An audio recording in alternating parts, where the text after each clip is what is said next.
I guess winding down a little bit, we got a little bit more time left. So, Yeah. like, what's down the line for you work-wise? What do you got? What's some upcoming projects you got going on? So down the line currently, I have a few shows and interviews that I'm holding for, and right now, I knock on wood, I may or may not be getting some news back from prospective job that I'm waiting to hear back. I'd like to keep it as vague and general as possible. Is it huge or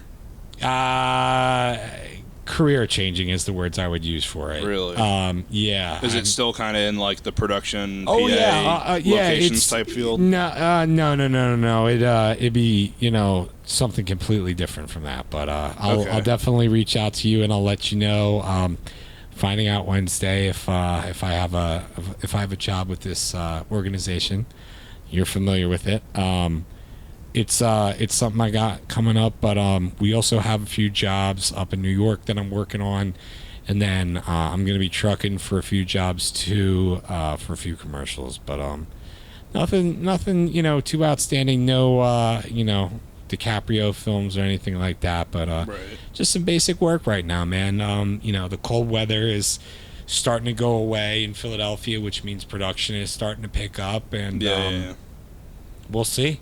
It's all the waiting game, man. Being Fingers good. crossed. Thank you, brother. Appreciate it. And I mean, I'm always like I said, it blew my mind when I'm like, oh man, Josh is doing Super Bowl commercials. And he's out in Philly. Blows my mind too. He's living the dream. It's just like that's one thing. Like I mean, I've had a bunch of Kutztown people on, and it's so nice to hear like that we're all out there succeeding in our own way, grinding, big or man. small. It's just it's so inspiring. But let me ask you something about this. Being a Kutztown graduate, I kind of got a bit of a chip on my shoulder. You got these kids who have these awesome educations with like great universities like Temple, all these other great schools, and it's kind of competition because we don't have that reputation like a Temple or like a USC or an NYU or any of those other schools. So I think it's kind of on us to work a little bit harder than everyone else and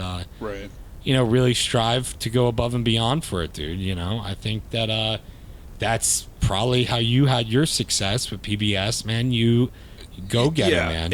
I had a little bit more of an in there where I mean like not the only in, but like I lucked out in that my stepdad was best friends with like their head of production. But it's all about it's a connection business, man. That's all it is. It's all about getting your foot in the door any way you can, and I mean like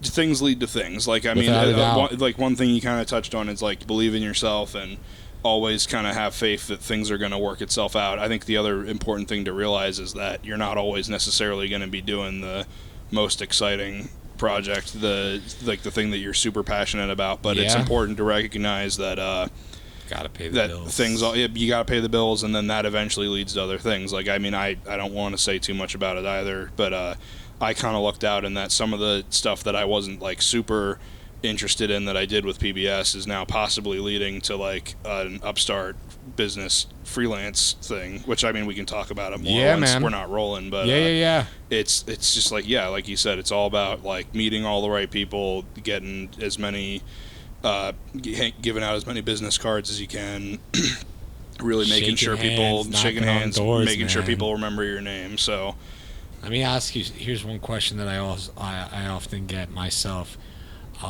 is if you could go back and do it all over again, would you even go to college, or would you just jump right into the field if you could? I would go to college, I think. Why? Because Tell me why.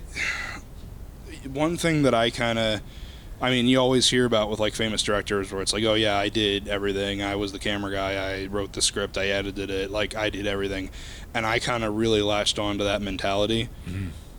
And that is just not how the world really works anymore. You know what I mean? Like you don't really have many Robert Rodriguez's or Tarantino's who did everything and got their name out there. So the thing that I kind of am always kick myself about is when I was in college, I had this whole thing where it's like it's me against everybody else, and I have to be better than everybody else. And then I get to like maybe my first semester junior year, and I realize, well, some people just really want to be good sound operators. some people only give a shit about screenwriting. Mm-hmm. Like, no one cares about being the best. They all want to help each other out, and I didn't pick up on that. So I think Team that sport. I mean, like, yeah, it's not always for everybody, but I think that for me anyway, that like last like year and a half of college was like a big collaborative process where I got to like get to know a lot of great people like yourself. I mean, we didn't really work on a whole lot of projects together, but I mean, it's like you said, it's like getting everybody's, like, making sure everybody knows your name, and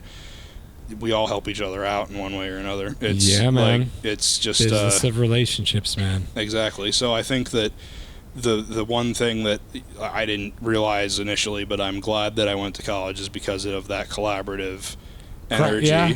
Because like in the real world, like, I mean, yeah, like people are out to help you, like, but it's so, and I mean, even in college to an extent, but like everyone in this industry who doesn't know you is only out to help you if it furthers their own interest. You know what I mean?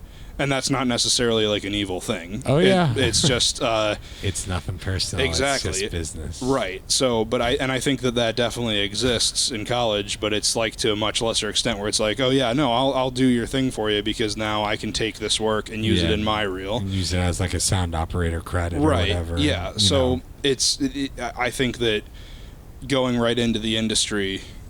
There is the people have had success in that, but I think I'm really grateful for going to Kutztown and getting that experience, working with people and meeting some cool professors, and still get like making all those like shitty movies with my friends on weekends and just honing my skills. Being like, fuck, this has got to be by Wednesday, and I don't get into the editing studio until 10 a.m. on Monday. The one thing that I always like to say, because like people would always stress about deadlines, and I mean, like, yeah, I mean, with the fucking demo reel, I like stressed about it to high heaven. But the one thing that one of the pieces of advice that I've always liked is that I had this mass media class in high school where it was basically like a year-long condensed, very baby version of what we did at Kutztown, where it's like, here's a few weeks of working on like what a news show is like. Yeah. Here's a few weeks of like making a little short film. The final project is like make a fake movie trailer. Right. So,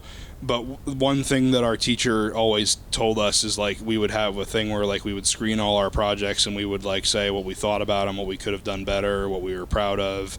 And he would always preface it. He's like, everybody, let's remember, projects are never done. They're just due.